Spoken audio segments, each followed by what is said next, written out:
Hello guys, welcome back to Vairagi codes. तो आज के हम इस वीडियो में बात करेंगे 10 data structures you should know as a developer. तो हमारे जो डेटा स्ट्रक्चर है वो हमें एप्लीकेशन को स्केलेबल एंड रिलायबल बनाने में हेल्पफुल है। तो बेसिकली इस वाले वीडियो में हम डेटा स्ट्रक्चर के बारे में सीखेंगे। सबसे पहले हम क्या करेंगे कि डेटा स्ट्रक्चर का रियल लाइफ एग्जांपल से हम एक्सप्लेनेशन देखेंगे, फिर उसका रियल लाइफ यूज केस देखेंगे और फिर आपको उस डेटा स्ट्रक्चर को कब यूज करना है वो देखेंगे। तो चलिए स्टार्ट करते हैं हमारा आज का वीडियो। तो सबसे पहले जो हमारा डेटा स्ट्रक्चर है वो है एरे डेटा स्ट्रक्चर। अब एरे जो डेटा स्ट्रक्चर है वो बेसिकली सेम टाइप की आइटम को कंटिन्यूअस मेमोरी लोकेशन में स्टोर करता है और एरे की एक इंडेक्स भी होती है जो कि 0 से स्टार्ट होती है। एरे की जो इंडेक्स है वो हमें डेटा को एक्सट्रैक्ट करने में या फिर डेटा को अपडेट करने में हेल्पफुल है। तो इसको हम एक एग्जाम्पल से समझते हैं। मान लो कि यहाँ पे हमारे पास एक एरे ऑफ फ्रूट्स है, यहाँ पे मेरे पास एक एरे ऑफ फ्रूट्स है जिसकी इंडेक्स भी 0 से स्टार्ट होती है। ये एरे ऑफ फ्रूट्स में फ्रूट्स टाइप का डेटा जो है वो स्टोर है। अब यहाँ पे मैंने एक स्टेटमेंट लिखा एरे ऑफ फ्रूट्स ऑफ 2। तो ये वाला स्टेटमेंट क्या करेगा, मुझे ऑरेंज को एक्सट्रैक्ट करके देगा। जो भी मेरी सेकेंड इंडेक्स है उस पर जो भी वैल्यू स्टोर होगी उसको मुझे एक्सट्रैक्ट करके देगा। सिमिलरली यहाँ पे मैंने एक स्टेटमेंट लिखा array of fruits of 2 is equal to apple. तो ये वाला स्टेटमेंट जब भी रन होगा तो ये जो मेरी सेकेंड इंडेक्स है वहां पे जो भी वैल्यू होगी उसको बेसिकली अपडेट करेगा। तो यहाँ पे मैंने इंडेक्स 2 पे ऑरेंज की जगह एप्पल को स्टोर किया है। तो ये एरे कुछ इस तरीके से यहाँ पे एप्पल स्टोर करेगा। तो कुछ इस तरीके से हमारा जो है एरे वो वर्क करता है। अब हम इसका एक रियल लाइफ यूज केस देखेंगे। इमेजिन करो कि आप एक ऐसी एप्लीकेशन डेवलप कर रहे हो जिसमें आपको पूरे वीक का टेम्परेचर का डेटा स्टोर करना है। तो उसके लिए बेसिकली हम एरे डेटा स्ट्रक्चर को यूज कर सकते हैं। तो यहाँ पे हमने एक टेम्परेचर का एक एरे क्रिएट किया है जिसकी साइज 7 होगी, क्योंकि वीक में 7 डेज होते हैं। तो हमने यहाँ पे 7 की साइज का एक एरे क्रिएट किया है जिसमें हमने कुछ ऐसे टेम्परेचर को स्टोर किया है। अब ये मेमोरी में कुछ इस तरीके का एक एरे क्रिएट करेगा जिसकी 0th इंडेक्स पे 22 स्टोर होगा, 1th इंडेक्स पे 30 स्टोर होगा एंड सेकेंड इंडेक्स पे 28 स्टोर होगा। तो कुछ इस तरीके का एरे जो है मेमोरी में क्रिएट होगा। तो ये था हमारा फर्स्ट डेटा स्ट्रक्चर जो कि है एरे डेटा स्ट्रक्चर। अब आपको एरे को कब यूज करना है, तो एरे आपको तभी यूज करना है जब आपको एलिमेंट की साइज पहले से ही पता हो। कि मुझे यहाँ पे पता था कि मुझे 7 डेज का डेटा ही स्टोर करना है। बेसिकली मेरे एरे में 7 डेज का ही डेटा स्टोर करना है। तो जब भी आपको एलिमेंट की साइज पता हो तब भी आप एरे डेटा स्ट्रक्चर का यूज करो। अब नेक्स्ट हमारा जो डेटा स्ट्रक्चर है वो है array list data structure. Array list basically क्या है कि डायनेमिक वर्जन ऑफ एरे है। कोई भी आपकी डायनेमिक लिस्ट को अगर आपको प्रोग्रामिंग में स्टोर करना है, जैसे कि आपने कोई एपीआई कॉल किया और उसमें से कोई डेटा आ रहा है तो उसको आपको प्रोग्राम में अगर स्टोर करना है तो उसके लिए हम एरे लिस्ट का यूज करते हैं। अब एरे लिस्ट है उसकी जो साइज है वो फिक्स नहीं होती, वो डायनेमिक होती है। मतलब आपके जितने एलिमेंट है उस हिसाब से वो एरे लिस्ट क्रिएट होगी। और एरे लिस्ट में क्या होता है कि आप यू कैन ऐड, रिमूव और एक्सेस एलिमेंट विथ इंडेक्सेस। इसकी कुछ कुछ मेथड होती है जो इसकी हेल्प से आप कोई भी एलिमेंट को आप ऐड कर सकते हैं, फिर रिमूव कर सकते हैं विथ रिस्पेक्ट टू इस इंडेक्स। तो इसकी इंडेक्स की हेल्प से आप कोई भी एलिमेंट को आप रिमूव कर सकते हैं, कहीं पे भी आप ऐड कर सकते हैं। अब नेक्स्ट है इसका रियल लाइफ यूज केस। तो एरे लिस्ट को आपको कब यूज करना है, जब भी आपकी लिस्ट की साइज है वो डायनेमिक हो। तो इमेजिन करो कि आप एक शॉपिंग की ऐप डेवलप कर रहे हो, तो उसमें आपको कार्ट को डेवलप करना होगा। तो कार्ट के लिए बेसिकली हम एरे लिस्ट यूज कर सकते हैं, क्योंकि कार्ट में कभी भी यूजर जो है वो डेटा ऐड कर सकता है और कहीं कभी भी कार्ट में से कोई वैल्यू को रिमूव कर सकता है। तो उसके लिए आप एरे लिस्ट का यूज कर सकते हो। और कार्ट में मतलब ऐड करने के लिए, मतलब ये वाली एरे लिस्ट में आप ऐड करने के लिए ऐड मेथड का यूज कर सकते हैं और ये वाली एरे लिस्ट से कोई वैल्यू को रिमूव करने में रिमूव मेथड का यूज कर सकते हैं। तो कुछ इस तरीके से अगर आपको कार्ट डेवलप करना है शॉपिंग ऐप में तो तब आप एरे लिस्ट का यूज कर सकते हैं। ऐसा कोई भी डायनेमिक डेटा हो, जैसे कि कोई एपीआई कॉल से कोई डेटा आ रहा है तो भी आप एरे लिस्ट का यूज कर सकते हैं। बेसिकली आपको जो डायनेमिक लिस्ट है तो उसके लिए आप एरे लिस्ट का यूज कर सकते हैं। इसका जो आउटपुट है वो कुछ इस तरीके से आएगा। मतलब जो ये ऊपर वाला, मतलब ये हमने जो ऊपर वाला जो कोड लिखा है उसका जो आउटपुट है वो कुछ इस तरीके से होगा, जिसमें हमारा शूज प्रिंट होगी, आई ग्लासेस प्रिंट होगी और लैपटॉप प्रिंट होगी। ये शॉर्ट को हमने रिमूव कर दिया था, तो इसलिए ये प्रिंट नहीं होगा। अब नेक्स्ट हमारा जो डेटा स्ट्रक्चर है वो है link list data structure. Link list data structure basically अपने नेक्स्ट नोड को यहाँ पे पॉइंटर की हेल्प से उसे कनेक्टेड होता है। मतलब कि link list data structure store element as nodes connected by pointers. तो ये हमारा एक नोड हो गया जो कि अगले के पॉइंटर से यहाँ पे कनेक्टेड होगा। मतलब इससे जो नेक्स्ट एलिमेंट है वो उससे पॉइंटर से कनेक्टेड होगा, और जो हमारा फर्स्ट एलिमेंट है उसको हम लिंक लिस्ट में हेड बोलते हैं। तो कुछ इस तरीके से एक दूसरे से वो पॉइंटर से कनेक्टेड होंगे। यहाँ पे इस वाले नोड में कुछ डेटा स्टोर होगा और फिर नेक्स्ट का पॉइंटर भी स्टोर होगा। मतलब इससे कौन सा नेक्स्ट एलिमेंट है, कौन सा नेक्स्ट नोड है, उसका पॉइंटर भी स्टोर होगा। तो कुछ इस तरीके से हमारा जो है वो लिंक लिस्ट डेटा स्ट्रक्चर होता है। अब इसको हम एक रियल लाइफ एग्जांपल से समझते हैं। तो जो हमारी ट्रेन है वो बेस्ट एग्जांपल है लिंक लिस्ट का, क्योंकि उसमें भी हमारे जो कंपार्टमेंट है वो एक दूसरे से कनेक्टेड होते हैं। यहाँ पे ये हमारी जो लिंक है वो नेक्स्ट यहाँ से कंपार्टमेंट की तरफ जाती है, फिर यहाँ से ये जो लिंक है वो नेक्स्ट कंपार्टमेंट की तरफ जाती है, और जो हमारा इंजन है उसको हम हेड बोल सकते हैं। तो ठीक इसी तरीके से हमारी लिंक लिस्ट में होता है कि जिसमें हम नोड होते हैं और pointer to the next part होता है, तो उसको हम लिंक लिस्ट बोलते हैं। अब हम देखेंगे टाइप्स ऑफ लिंक लिस्ट। तो बेसिकली 3 टाइप की लिंक लिस्ट होती है, singly link list, doubly link list and circular link list. तो सबसे पहले हम सिंगली लिंक लिस्ट देखेंगे। तो सिंगली लिंक लिस्ट में क्या होता है कि in a singly link list each node has data and a pointer to the next node. मतलब यहाँ पे हमारा pointer to the next node store होता है और यहाँ पे हमारा कुछ डेटा उसमें उस नोड में स्टोर होता है। मतलब ये वाला जो पार्ट है वो हमारे नेक्स्ट नोड को पॉइंट करता है बेसिकली। तो कुछ इस तरीके से हमारी सिंगली लिंक लिस्ट वर्क करती है। और जो हमारा यहाँ पे जो लास्ट नोड है उसके नेक्स्ट में हम नल वैल्यू को स्टोर करते हैं सिंगली लिंक लिस्ट में, तो इसको हम बोलते हैं सिंगली लिंक लिस्ट। अब नेक्स्ट है हमारी डबली लिंक लिस्ट। अब डबली लिंक लिस्ट में क्या होता है कि नेक्स्ट पार्ट तो स्टोर होता ही होता है, पर यहाँ पे प्रीवियस नोड का भी हम पॉइंटर यहाँ पे स्टोर करते हैं। मतलब यहाँ पे नेक्स्ट का तो पॉइंट, नेक्स्ट नोड का तो हम पॉइंट करते ही करते हैं, पर यहाँ पे हमारा जो प्रीवियस नोड है उसको भी हम पॉइंट करते हैं। तो इसको हम बोलते हैं doubly link list. We add a pointer to previous node in a doubly link list so we can go in either direction, forward and backward. तो हम प्रीवियस का भी नोड का पॉइंटर जो है वो इसमें स्टोर करते हैं। तो इसी वजह से हम यहाँ पे फॉरवर्ड भी जा सकते हैं और फिर हम बैकवर्ड भी जा सकते हैं। तो इसको हम बोलते हैं डबली लिंक लिस्ट। और जो हमारा लास्ट नोड है उसके नेक्स्ट पार्ट में हम यहाँ पे नल स्टोर करते हैं, और फिर यहाँ पे हमारा जो फर्स्ट नोड है उसके प्रीवियस पार्ट में हम नल स्टोर करते हैं। तो कुछ इस तरीके से हमारी डबली लिंक लिस्ट है वो वर्क करती है। अब नेक्स्ट हमारी जो है वो है सर्कुलर लिंक लिस्ट। अब सर्कुलर लिंक लिस्ट में क्या होता है कि हमारा जो लास्ट पार्ट है वो फर्स्ट नोड से कनेक्टेड होता है। मतलब हमारे जो लास्ट नोड है उसके नेक्स्ट पार्ट में हम फर्स्ट नोड को पॉइंट करते हैं। तो इसी वजह से एक सर्कुलर स्ट्रक्चर ये क्रिएट करता है, तो इसीलिए हम इसको सर्कुलर लिंक लिस्ट बोलते हैं। तो ये थी हमारी लिंक लिस्ट। अब इसका हम एक रियल लाइफ यूज केस देखेंगे।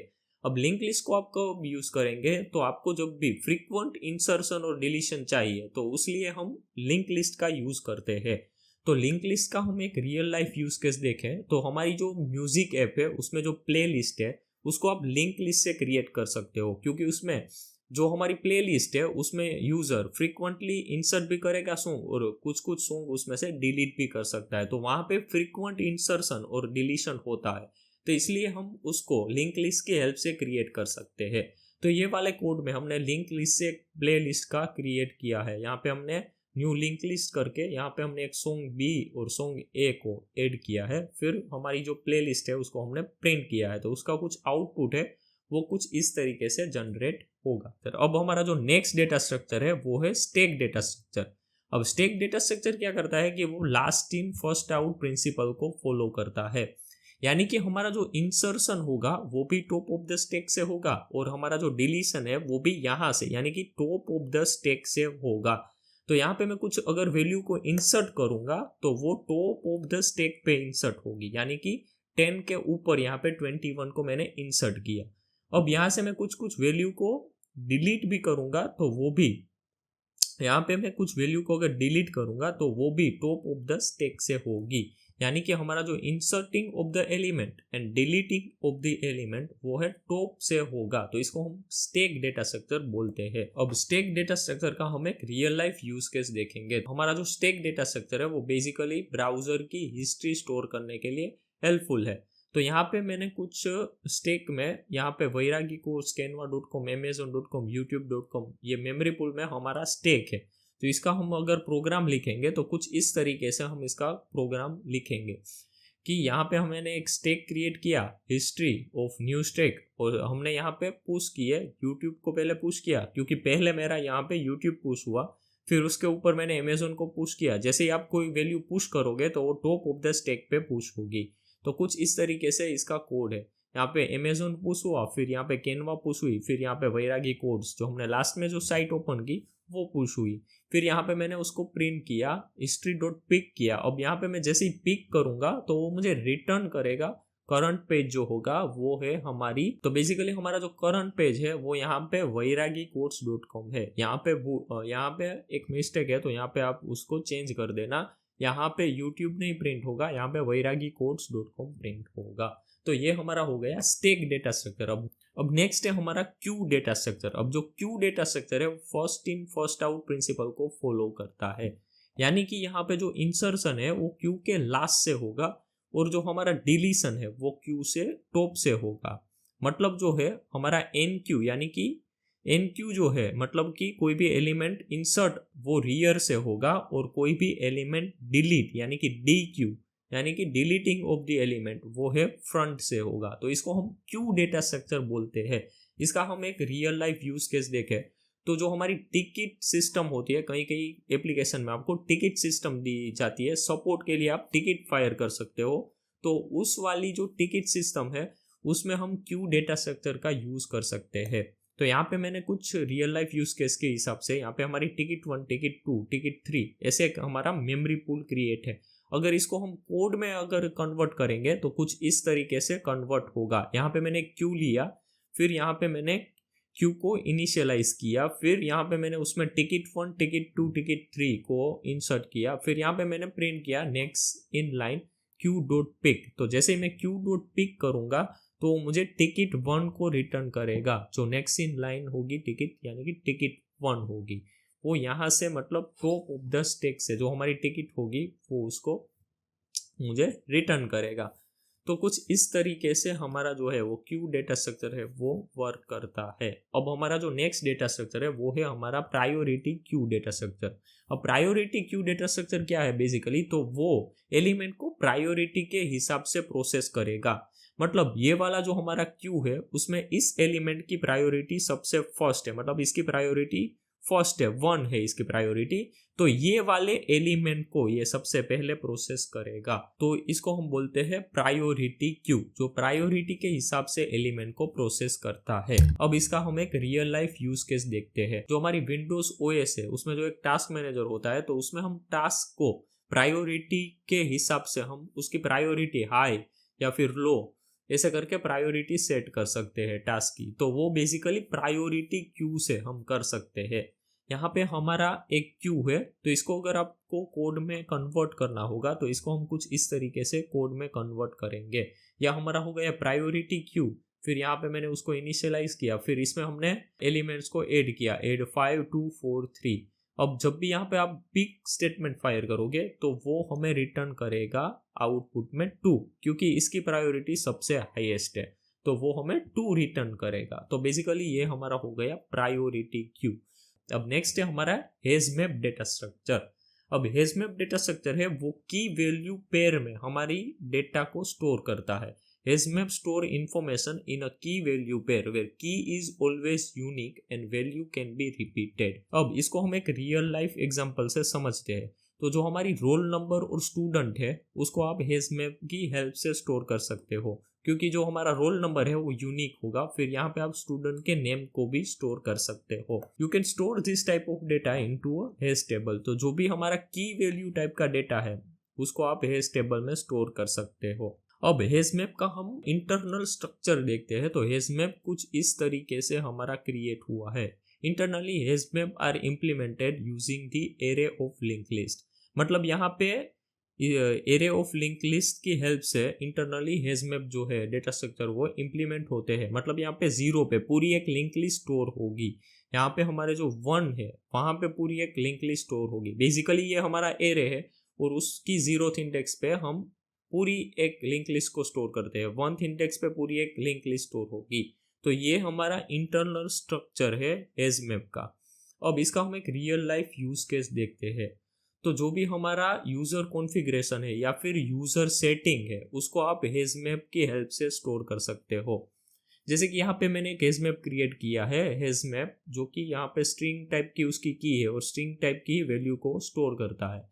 तो यहाँ पे मैंने यूजर नेम पुट किया है, पुट करके नेम यहाँ पे मैंने पुट किया कृष्णा, फिर यहाँ पे पुट किया डेवलपर। फिर यहाँ पे जैसे ही आप system.output.println से जब भी आप इसका नेम गेट करोगे तो वो हमें कृष्णा यहाँ पे रिटर्न करेगा। यहाँ पे हमें की हेल्प से हमने उसका नेम प्रिंट किया।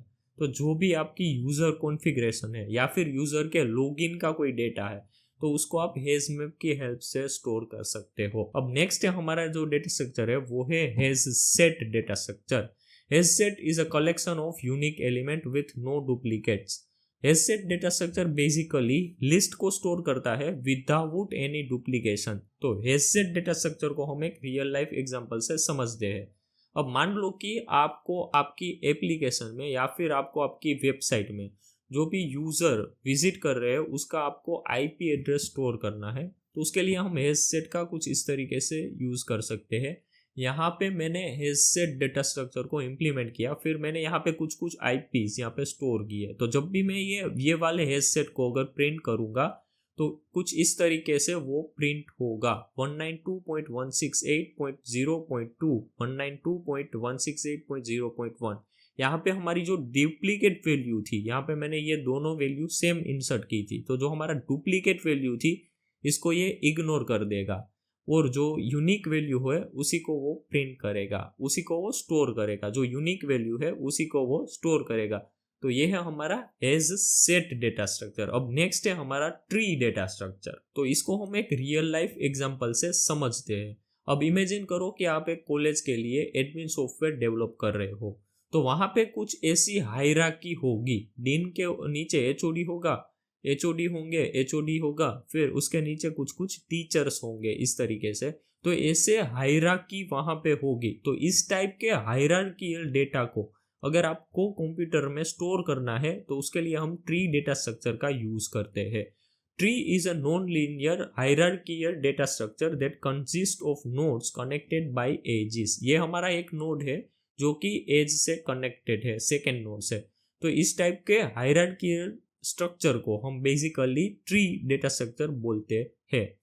अब ट्री का एक रियल लाइफ यूज केस क्या है? तो ट्री जो हमारी फोल्डर सिस्टम है वो ट्री डेटा स्ट्रक्चर से बेसिकली इम्प्लीमेंटेड है। विंडोज की फोल्डर सिस्टम है या कोई भी और भी ओएस की जो फोल्डर सिस्टम है या फिर डायरेक्टरी स्ट्रक्चर है वो बेसिकली ट्री डेटा स्ट्रक्चर से इम्प्लीमेंटेड होता है।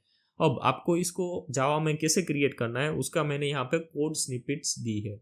यहाँ पे हमने क्लास ट्री नोड लिया है, फिर ट्री नोड का एक लेफ्ट पार्ट मैंने यहाँ पे स्टोर किया, फिर उसका राइट पार्ट यहाँ पे स्टोर किया। तो कुछ इस तरीके से आप जावा में इसका इम्प्लीमेंटेशन कर सकते हो। अब नेक्स्ट है हमारा ग्राफ डेटा स्ट्रक्चर। तो इसको भी हम पहले एक रियल लाइफ एग्जाम्पल से समझते हैं। हमारी जो फॉलो सिस्टम है इंस्टाग्राम की उसके एग्जाम्पल से समझते हैं। मान लो कि ये वैरागी कोड्स का अकाउंट है।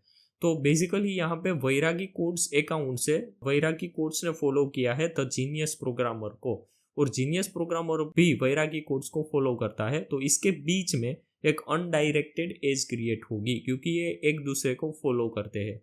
अब वैरागी कोड्स अकाउंट है वो विराट कोहली को फॉलो करता है, तो इसके बीच में एक डायरेक्टेड एज क्रिएट होगी क्योंकि विराट कोहली वापस से वैरागी कोड्स को फॉलो नहीं करता, उस अकाउंट को फॉलो नहीं करता। तो यहाँ पे एक डायरेक्टेड एज ऐसे क्रिएट होगी। ठीक इसी तरीके से कोई एक रैंडम बंदा है तो वो वैरागी कोड्स को फॉलो करता है, तो यहाँ पे उसकी साइड से एक डायरेक्टेड एज क्रिएट होगी क्योंकि वो वैरागी कोड्स को फॉलो करता है। और ये जो रैंडम बंदा है वो विराट कोहली को भी फॉलो करता है, तो उसके यहाँ पे भी एक डायरेक्टेड एज क्रिएट होगी। तो हमारा ग्राफ डेटा स्ट्रक्चर है वो कुछ इस तरीके से वर्क करता है। इसको हम जो भी हमारा अकाउंट है उसको हम एक नोड बोल सकते हैं, और वो जो जिसे भी फॉलो करता है तो वहाँ पे ऐसा कनेक्शन वो क्रिएट करेंगे। मतलब अनडायरेक्टेड तो दोनों तरफ से कनेक्शन होगा, अगर डायरेक्टेड है तो वन साइड कनेक्शन है, ये यहाँ से वन साइड कनेक्शन है, यहाँ पे से भी वन साइड कनेक्शन है।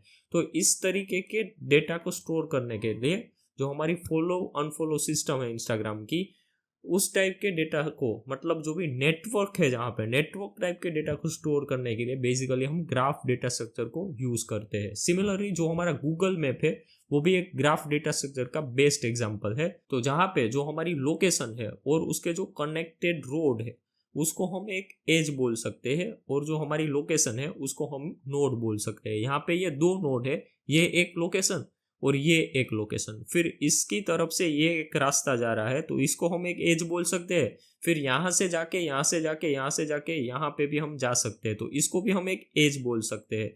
फिर ऐसे करके यहाँ से भी हम जा सकते हैं तो इसको भी हम एज बोल सकते हैं। तो बेसिकली जो हमारा गूगल का मैप है वो भी ग्राफ डेटा स्ट्रक्चर से इम्प्लीमेंटेड होता है। कुछ इस तरीके से आप इसको जावा में इम्प्लीमेंट कर सकते हो। तो ये हमारे हो गए 10 डेटा स्ट्रक्चर्स जो आप बेसिकली जावा में इम्प्लीमेंट कर सकते हो, जो कि आपके लिए यूजफुल होंगे। तो ऐसी और भी वीडियोस देखने के लिए वैरागी कोड्स को सब्सक्राइब कर दीजिए।